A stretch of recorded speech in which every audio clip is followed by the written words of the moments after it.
It is 9 minutes past 7 o'clock for Tuesday, the 14th of October. Time now to talk politics. Joining us with all the very latest is our Deputy Prime Minister and ACT Party leader, David Seymour. Very good morning to you. Good morning, William. Hey, thanks for your time. Look, I just want to get your reflections. Of course, local elections happened over the weekend. What was the key takeaway? How was it looking for ACT Party candidates? Pretty good. So 9 got elected from Northland all the way down to Otago. We ran 46 candidates. So on one hand, you might say we'd like to get more, but I see the Green Party ran a few years ago and they got 2. So in terms of a first outing, getting a toehold, having a lot of ex-local candidates sitting at their council tables and starting to represent people who basically want less waste and lower rates and want to be able to drive their cars and don't like seeing the council dividing the community up by their ancestry. That's good representation, and we really look forward to building on this. It's also been a really great exercise for us, just identifying some really great talent. There's some people I'm kind of almost happy they didn't get elected because they can run for us in the general election. Got all our activists out, and it was a good exercise for the party. And if we take a look at some of the sentiment across the country, in terms of Māori wards, some of them electing not to pursue Māori wards, what do you make of that? Yeah, I mean, the ACT Party has always said there shouldn't be separate wards based on race. The things that join us together as people are much greater than any differences in where our ancestors came from. That's why we've always opposed Māori wards. We don't believe that Māori people need special wards to get elected. I certainly didn't. I mean, I won the Epsom electorate. We're opposed to them. We campaigned for the right for communities to have a say and have a referendum. 25 communities got rid of Māori wards that their councils had introduced. 17 communities decided to keep them. Obviously, I disagree with that, but we gave them a referendum and that's what they chose, so I respect the result. We caught up with Prime Minister Christopher Luxon last week and he confirmed there would be no merger for the Ministry of Pacific Peoples, at least in this term of government. What's your reaction to that? Well, again, I don't want to make it all about the Ministry of Pacific Peoples. I think there's a wider problem, and I think we've discussed it on this show a few times now. We have just too much government, too many departments. Just an interesting fact, the Ministry for Regulation, which is responsible for basically making rules and people, restricting what you can do, they've been trying to work out how many organisations in the government regulators, people that come around and make rules and say you can do this, you can't do that. So far, they've found 250 different organisations that are making rules for New Zealanders. I think that's just far too many. If you look at government departments, just actual departments, there's 46 of them. We have 28 government ministers, and the end result is that it's very hard for a voter and a taxpayer to say who's actually responsible for what and why aren't I getting the results that I paid for or voted for. So we need massive simplification, and if that means that we don't have a Ministry for Pacific Peoples, a Minister for Ethnic Affairs, a Ministry for Women, then we have a Ministry for Māori Affairs called TPK. It's not clear why we need to have a whole lot of ministries that represent a type of person. An obvious question someone might ask is, why don't you have a ministry for men? And people would say, well, because we make policy for men. Okay, well, let's just make policy for women and Pacific people and Māori and ethnic people, or whoever counts as ethnic affairs. Let's just work on having a small, simple government that serves all people excellently. And then you don't need to get into this bureaucracy. Yeah, sure, I see the viewpoint. The latest One News variant poll came out last night. Look, I'll be honest, not a whole lot came about in terms of the party vote numbers. If people missed it last night, National's on 34, Labour's on 32, ACT remains steady on 8%. Just my takeaway, it looks like there was no real change. What do you make of it? Well, I felt really sorry for TVNZ because they paid $20,000 for this poll and there's basically nothing new in it. But that's them. From our point of view, no change, back to work. Our job is to fix what matters for New Zealanders.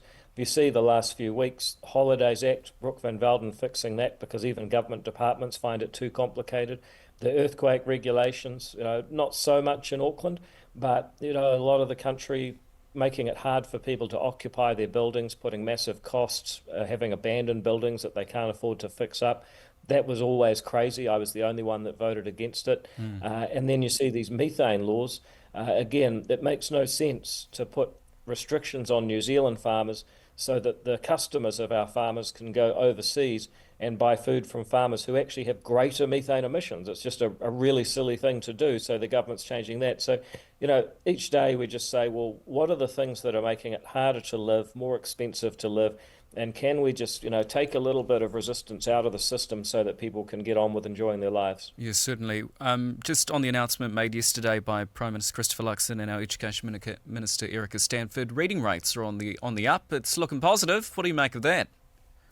Yeah, look, it's so fantastic. I mean, no matter where you're from, if you're rich or poor, you live in the town or the country, you're a boy or a girl. I mean, the one thing that is true for everyone, doesn't matter what your culture is, if you have the ability to read, write, do maths, understand science, then the world is just a massive wash of opportunities. If you don't have those basic skills, then you're going to find the world incredibly frustrating.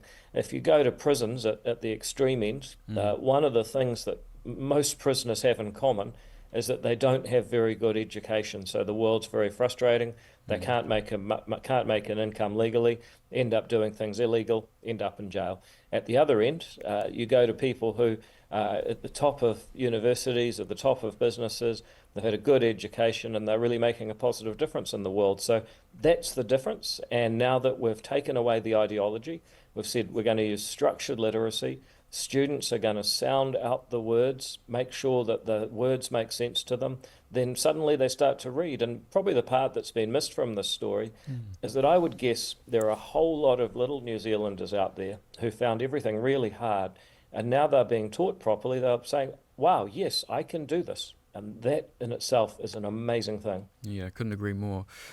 Just looking more specifically at the data, for Pacific students, it's from 27% to 43%, which is still commendable on its own. But I suppose, how do we continue to build or scale that up? Well, it's only been 2 terms. So this was the first 2 terms of this year. They tested them at the beginning and end. And as you say, they made pretty significant gains, 27% up to 43%. But as you say, you're also right, 43 is not that good. We can't have 57% of Pacific students not at the right achievement level. We want everyone to be above the level. So there's still a problem there. But I can't think of a time since I've been in politics where there's been this much positivity about education and a real sense that, yes, we can do this. Totally. Look, before we wrap it up, just finally your thoughts, if we turn to the Middle East just very quickly, promising what we've seen come out between Israel and Hamas. What do you make of it? Well, let's just hope that this is the beginning of a lasting peace. The hostages being returned is just fantastic. I can't imagine what it must have been like for those people. The aid going in is tremendous. Hearing about Hamas gunmen back on the streets is one of the things that's always worried me, is that we don't just need to see Gaza rebuilt physically with the buildings and so on. We also need to see the society rebuilt, a place that has a functioning state that is safe. And those are the real challenges that we have here. So, look, it's incredibly promising. I never thought you'd see a whole lot of Palestinians chanting Donald Trump, but the world throws strange curveballs at you. So let's just hope for all of their sakes that this is the beginning of a truly lasting peace in the region. Has there been any government discussion, given the recent developments in the recent days, about changing New Zealand's position at all? No, I mean, this has happened just in the last few days, so we haven't convened for a discussion. That could happen. That'll be led by the Foreign Minister and the Prime Minister if it does. But I would just say at this point, it's not clear what the situation is. Remember, we need to see people in Palestine that we can recognise and do business with. And if it's just Hamas taking over the streets again, then that's possibly not a lot better than what we were dealing with before when, both Labour and right-wing governments did not recognise Palestine. Even Jacinda Ardern didn't recognise Palestine because it was run by Hamas. So that's the hurdle you've got to get over. Deputy Prime Minister and ACT Party leader David Seymour, thank you for your time as always. I appreciate it.